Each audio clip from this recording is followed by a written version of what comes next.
Village computer এডুকেশনে আপনাদেরকে স্বাগত। আজকে আমরা দেখব কিভাবে অটোমেটিক নাম্বার এখানে টাইপ করা যায় অটোমেটিক ভাবে। আমরা যারা কম্পিউটার শেখাই বা কম্পিউটার ট্রেনিং করাই বা কোনো ডেটা যদি এখানে লিখতে হয়, ধরুন math, English, Bengali, life science, history, geography, এখানে নাম্বার দিতে হবে। কি করবো?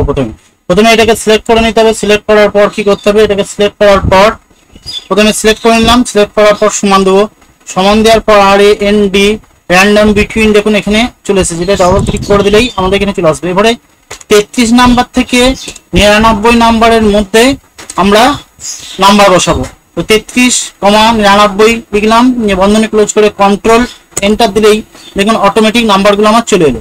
দেখুন 33 থেকে 99 এর মধ্যে সব নাম্বার অটোমেটিক কম্পিউটার আমার বসিয়েছে। কন্ট্রোল সি করলাম। কন্ট্রোল সি করার পর দেখুন এখানে পেস্টে ক্লিক করব। তারপর দেখুন পেস্ট স্পেশাল বলে এই অপশনটা আছে, এখানে ক্লিক করে দেবো। তাহলে ভ্যালু এখানে ক্লিক করবো, নিয়ে ওকে করবো। এটা করলাম কেন? তাতে নাম্বারগুলো কোনো পরিবর্তন হবে না। ওকে করে দিলাম, তাহলে আমাদের সব ওকে হয়ে গেল।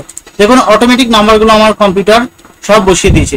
এরপরে আমরা যদি এখানে টোটাল করি বা টোটাল করতে থাকি, তাহলে দেখুন অটোমেটিক আমাদের সব কাজ অটোমেটিক ভাবেই হবে। দেখুন এটা টোটাল হয়ে গেল। অল্ট সমান দিলেই টোটালটা অটোমেটিক আমার চলে আসবে। তাহলে অটোমেটিক নাম্বার পাওয়ার জন্য আমাদেরকে এই পদ্ধতিটি অবলম্বন করতে হবে। যদি ভিডিওটা ভালো লাগে অবশ্যই লাইক করবেন, কমেন্ট করবেন, শেয়ার করবেন এবং চ্যানেলটিতে নতুন হলে চ্যানেলটিকে অবশ্যই সাবস্ক্রাইব করবেন। ভিডিওটা দেখার জন্য আপনাকে অনেক অনেক ধন্যবাদ।